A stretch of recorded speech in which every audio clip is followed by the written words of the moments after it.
This program is made possible by support from the cities of Cathedral City, Indio, Palm Springs, Palm Desert, Rancho Cucamonga, and Rancho Mirage.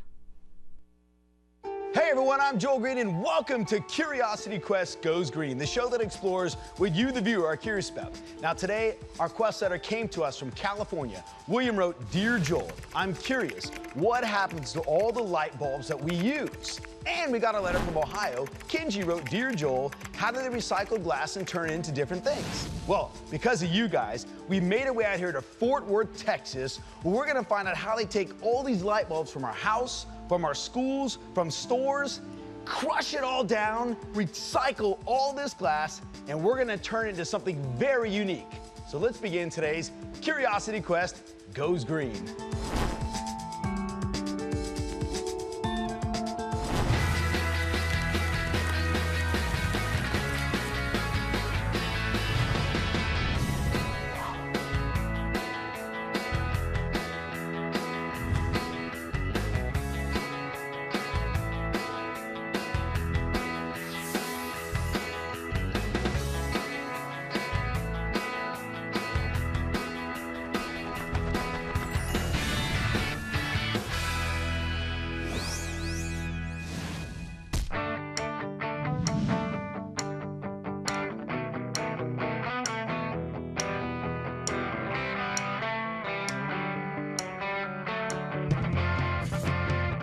We made it right here to Fort Worth, Texas. I'm here with Steve. How you doing? Hi, Joel. Welcome to Texas and Lighting Resources Texas. May I show you around? Absolutely. Let's go. Cool. So tell me a little bit about this place. This facility recycles primarily fluorescent light bulbs, other kinds of light bulbs as well. As you can see as we go through, that we have stocks of them that are delivered from our customers. How do people drop them off here, or how do you get these bulbs? We get these lamps brought in from everyday folks that live in the area that will bring their lamps into us to recycle. We handle many businesses and industrial facilities, airports, schools, government offices. Is it okay to yes. Okay, yep. these are like these. Yeah. Or we can get from street lights and from stadium lighting, like at the baseball park or at your football stadiums. This we'll come have from the these Texas kinds. Rangers, is that what you're saying? Those are the kind of lamps that they use throughout, and also the Dallas Cowboys Stadium all use these kinds of lamps and street lights as well. What type of light bulbs are we recycling? What we have here is we have just the standard fluorescent tubes right here of various sizes, and then we have what is called a high-intensity discharge lamp. These are, like I said, the very bright ones. And as you can see, the fluorescents come in many different sizes and shapes. Those are industrial-type compact fluorescent lamps that you would find in floodlights as well. And these are the kind that you would use and you would see at your home. They would be smaller than these, obviously. So these light bulbs that come out of people's houses, people always want to know, what should I do with them? Should I throw them in the trash can? And where I live, that's a no-no. True. What can we do with old light bulbs? Reduce, reuse, and recycle them. We can recycle them and use them and make make something out of it to make more electricity. You recycle them? Take the insides out and put new ones in. People always want to know, what should I do with them? Should I throw them in the trash can? And where I live, that's a no-no. True. Most places it is. But for some household units that don't have the availability, yeah, put the lamp in a plastic bag, a Ziploc bag, seal it up, and then put it in your regular trash. But now if you live in a city like Fort Worth or Dallas or in Los Angeles, where they have household hazardous waste facilities, you can take these and they will take them from you and make sure that they're recycled at a facility like ours. I think the best suggestion we can give to people watching out there is to check with your local city. I mean, really, that's the bottom line. Yes. Check with your local city and ask them, what should we be doing with our light bulbs? Absolutely. They can tell you. They've got the answer. So many people out there are curious about where everything goes or what happens to it. Does it really go to a place? Does it really get recycled? And we actually get to show you here. Yes, sir. Do we have more to see? We do. Shall we look at the process? Let's go. Fun fact, fun fact, fun fact. Here's your fun fact. Thomas Edison invented incandescent light bulbs, but only 10% of the energy is actual light. The other 90% is released as heat.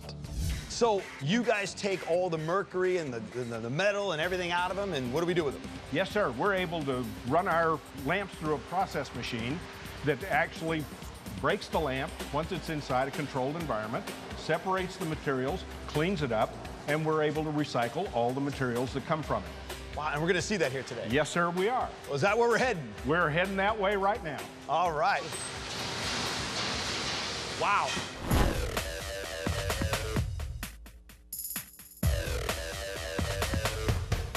These are the light bulbs. They come in various kinds of boxes, as we saw out there. And again, these are just the standard fluorescent tubes that you get out of any office building or any kind of application. As you can see, this is all glass. You have metal, aluminum, and brass on the ends. Then all of it is recovered after it goes through our processing machine. Where's the mercury in these? The mercury is located inside the tube, and it's spread out and distributed all through the powder that's inside the lamp. This glass is actually clear, not frosted. Oh. And it's coated electrostatically. When you turn it on, the mercury causes the lamp to glow. And that's how come you get a fluorescent lamp. Why is mercury so bad for the environment?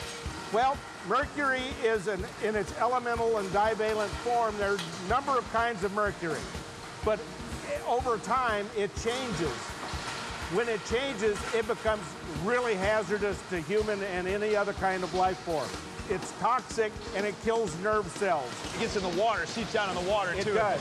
And then that's why this can't be in the landfill. Yes, and that's how it starts into the human food chain. Now, I need to ask this on camera. You and I don't have masks on. Everyone else in here has masks on. Right. We're at very, very low risk. This machine pulls all the air into the machine. Well, that keeps all the mercury vapor going into the filtration of the machine. So all the vapor and everything is going right here? Into here. Wow. So these pipes carry all the mercury vapor to the filter. Now you can hear the lamps. The lamps are actually being broken right there. Oh, wow. All right, so where's all the glass going? So once the lamp is broken here, the glass drops and goes onto the spiral conveyor. Wow. You can feel that thing vibrate. That will cause the glass just to walk around like on a ramp, like a big wheel track that just spirals up and up and up, and then the glass drops in and goes into this separator right here. And then what that does is it cleans the glass.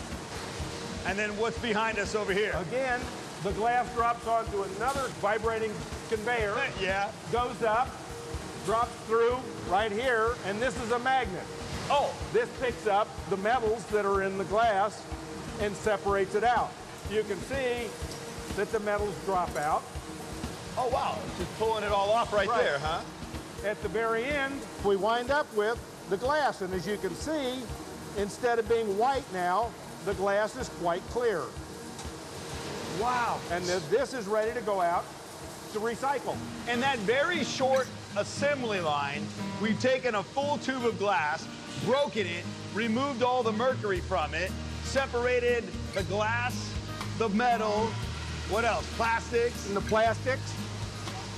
And now we have the mercury gone, the metal gone, most of the plastic gone, it looks like, and we're just left with glass. Yep. So what are you throwing away here or putting in a landfill? Absolutely nothing. Wow. You're taking something that we all use and we're all familiar with, and you're processing it down to where you're reusing every part of it. Yep. Everything is reused. Wow.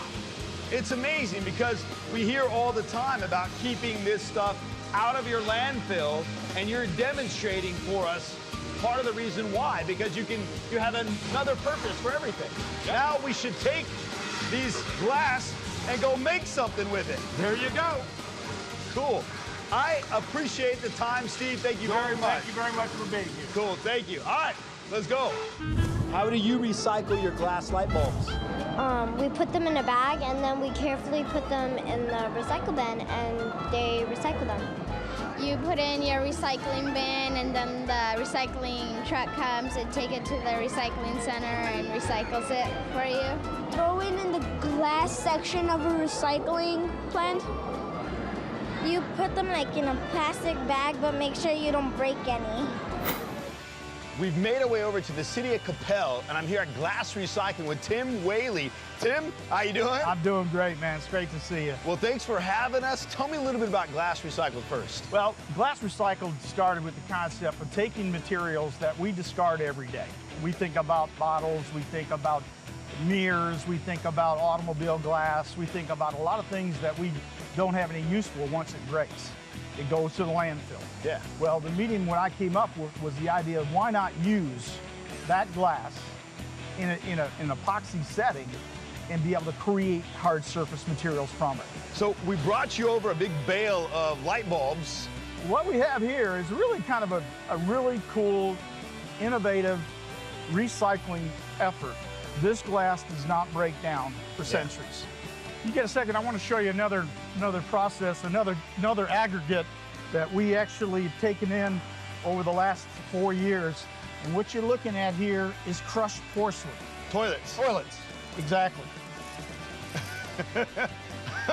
Well, these are actually off the production line of a major manufacturer that produces toilets for all over the United States. So they're not used? They're not used, they're defective. Okay, all right. So you put your hands all over it. But seriously, we still use a lot of porcelain because this won't break down either in the landfill. Tim, I'm learning that in addition to the broken light bulbs and toilets, you do like everyday glass as well. Look at all these colors. This is actually stained glass, recycled stained glass. No way. This has got a little bit of opal in it. It's called architectural plate glass. Wow. Every building in America, it's a commercial building, a residential building, and it's absolutely discarded every day. I know kids at home are thinking what I was thinking the first time you held it up. What does that look like? Diamonds. Think of your automobile glass, your front windshield, okay? This is actually very cool. This is crushed oyster shell. No way. This is what we call mother of pearl. Sometimes it comes from the button industry also. This is probably one of the most dominant colors in the use of cobalt blue. Light blues to dark blues, we don't separate the blue. Again, crushing to different sizes. This would be a size 1, and this would be a size 0. Oh, you have a 0 too. Size 0, wow. So you can just see how fine that is and what you can do to make those mixes. I can't believe I'm holding a toilet in my hand. Exactly. I hold a lot of them. Please don't tell anybody I'm holding a toilet in my hand. By the way, we have to say, it is really warm in this building, really warm. Yes. You're sweating like, man, I am too, but I have a hat to hold it all back. It's like super uber. It's probably humid. a good 96 in here right now, so. Woo, it's hot. All right, so let's put all of this recycled glass to work. Fun fact, fun fact, fun fact. Here's your fun fact. Did you know that the energy saved from recycling one glass bottle can be used to run a 100-watt light bulb? So what are we looking at? What I want to show you is how do we take the glass that you saw, we've been walking around here and, different sizes, and now what do we do with it? Yeah. You've asked for all the colors of glass, the blues, the greens, the browns, the clears. That's what I want. To be all mixed together. So but you also wanted what you talked about earlier, 1s and 2s. A little bit smaller, a little bit larger. Yes. Okay? Then also you wanted some mother of pearl, crushed oyster shell. Well, who wouldn't, right? I mean, absolutely. And this, you got it in size 2. The last component is you wanted some red stained glass. Absolutely. So to let people know, we haven't even told you yet, what we're making with this is we're actually making, like you said, countertops, and you also make flooring. Flooring. This is how we do it on every application. We don't deviate by the mixing of this. So if this was a larger countertop with different colors, we spread it out even farther. There's a larger floor. So wow, it's beautiful. I mean, there's just a mixture you have right now. It really is beautiful. And the other thing you said earlier that is pretty cool is that this could have ended up in the landfill. In most, I would say 99% of the time, this size of glass would definitely be in the landfill. Absolutely. So what we're going to do here is that everything is we recover all the mix now. We blended it just like in the old-fashioned way. Yeah. By just raking and shoveling and raking. Like a recipe. You just throw exactly. it all the... It's what we call in the terrazzo world, it's the way we bake a cake. So before we go on, what is terrazzo? Might be a different kind of wood. Kind of light bulb. a weird name. Tarzan. Terrazzo. Sounds like a zip line. I think it's an animal. I don't know, does it have anything to do with Tarzan? So really the word, it's terrazzo, but it comes from the word terrace. And so, but terrazzo is a generic term that it's all about taking aggregate. In the old sense, is marble and mixing it into a cement base or an epoxy base or some type of other polymer base. But it's the conglomerate of all marble, now in this case, recycled glass. Once it's all mixed in, you were saying, what are we going to do next? We're going to take it from here. That is probably right there, close to probably about 70 pounds in that bucket right now. Oh, wow. And he's just picking it up like it's nothing. Oh, that's how they get strong. That's how you got so big, isn't it? Look at you. I want big, broad shoulders like Tim. Believe me, I think a lot of them that I touch say, Tim, don't touch it. I hear that all the time myself, so. Fun fact, fun fact, fun fact. Here's your fun fact. Did you know that glass can be recycled over and over again while still keeping its strength? So what's he doing right here? Okay, here's how we do our countertops and also on our floor planks. We build forms, and our concrete floor becomes your surface of the counter. Oh, so it's like an inside-out application. Flipped over kind exactly. of. Okay.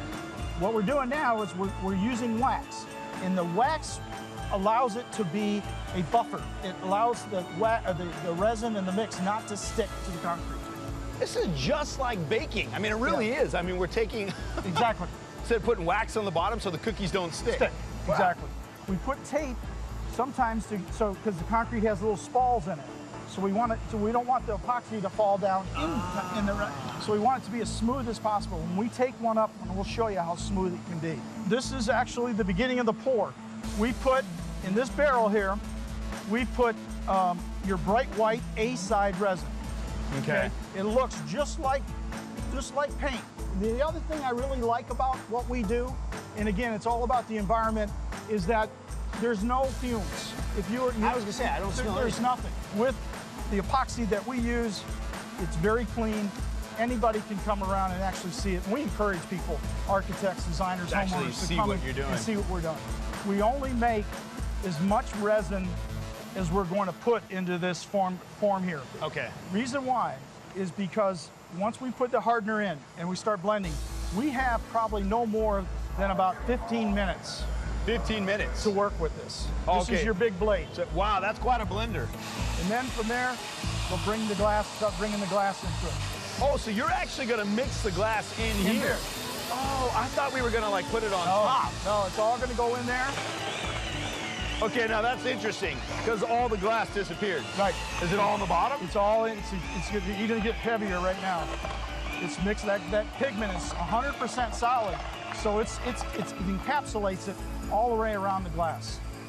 So you will barely see any of that glass. I was going to say it's weird because right now, I mean, I'm losing a lot of the glass. Right. It's actually in the mix. I mean, you're ready to go. It's like this right here, the blue and the green, and we're going to take these up.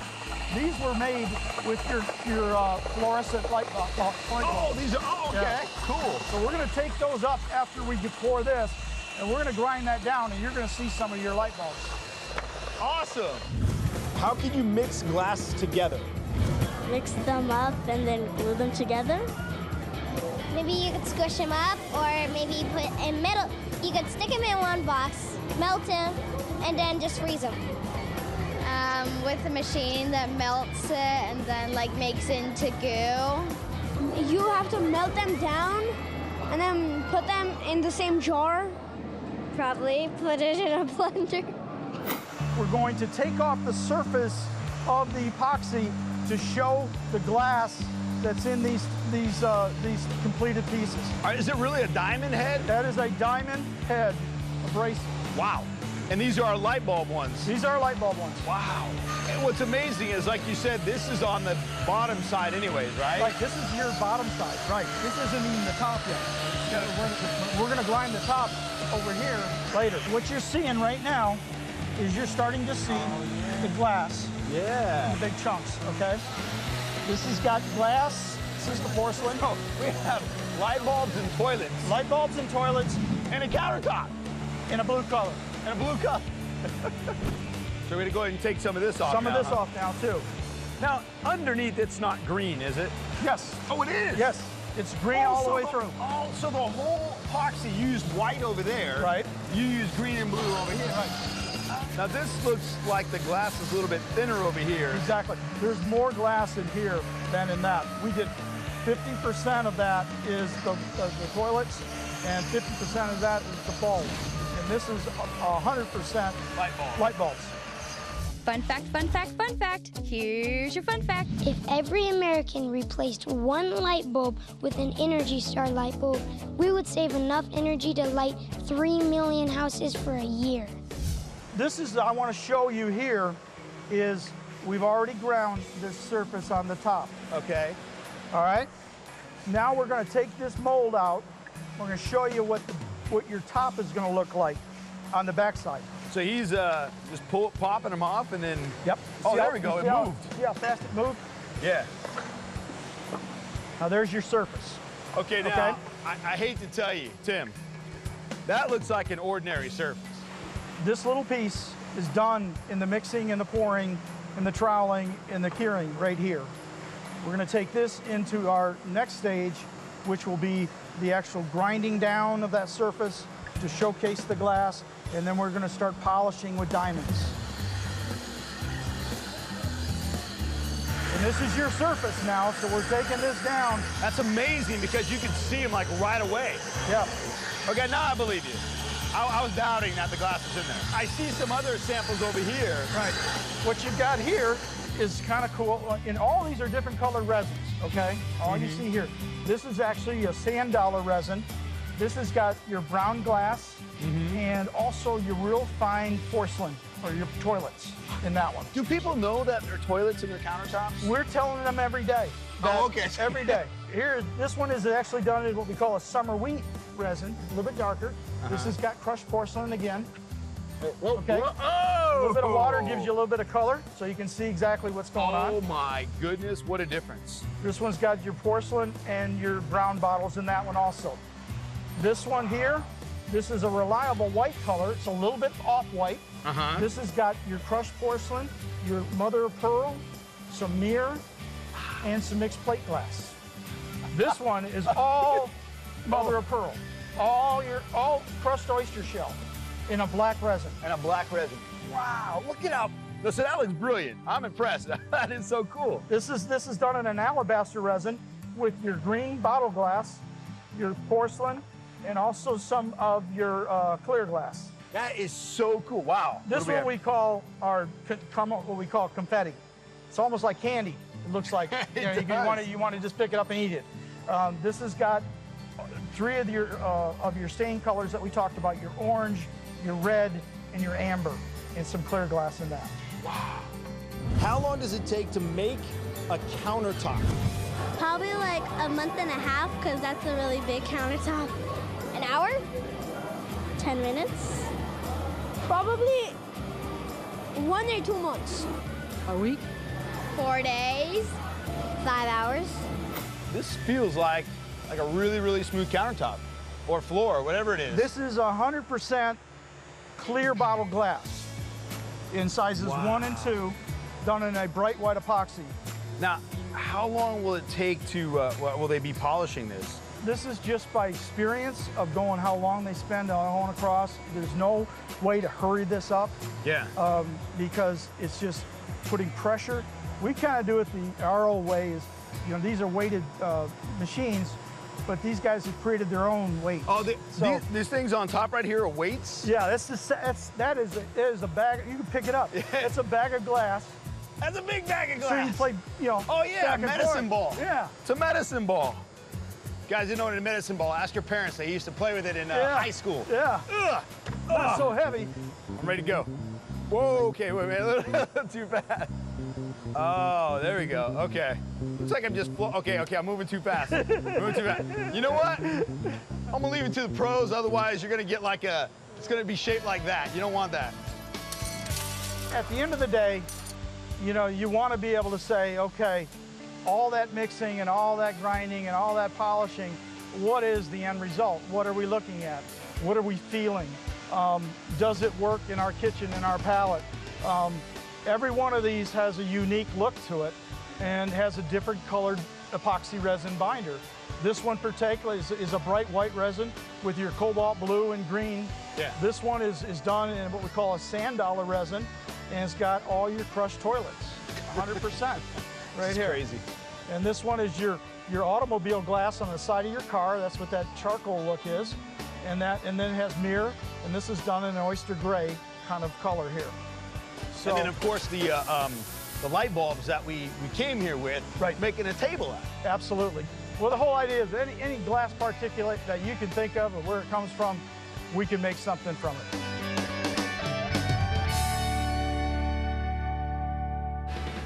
I want to thank Tim and everyone out here at Glass Recycled and everyone at Lighting Resources, Inc. for showing us how we can take bottles, we can take light bulbs, even toilets, and turn it into something pretty cool. And I especially want to thank you, Kenji and William, for sending us on today's Curiosity Quest Goes Green. Now, if there's something that you want to know more about, let me hear from you. Go to curiosityquest.org, click on the Send Us on a Quest link, and simply tell me what you're curious about. And it could be you that sends us on our next crushing green adventure. And remember, this is our planet. It's our responsibility to take care of it. So I wonder, have you gone green? I'm Joel Greene, and I'll see you next time. We made our way out here to Fort Worth, Texas, where I'm at Lighting Resources, Texas, and I'm here with Steve. How you doing, Jeff? Joel. We got the outtakes going. This is good stuff. We needed more outtakes. This program is made possible by support from the cities of Cathedral City, Indio, Palm Springs, Palm Desert, Rancho Cucamonga, and Rancho Mirage.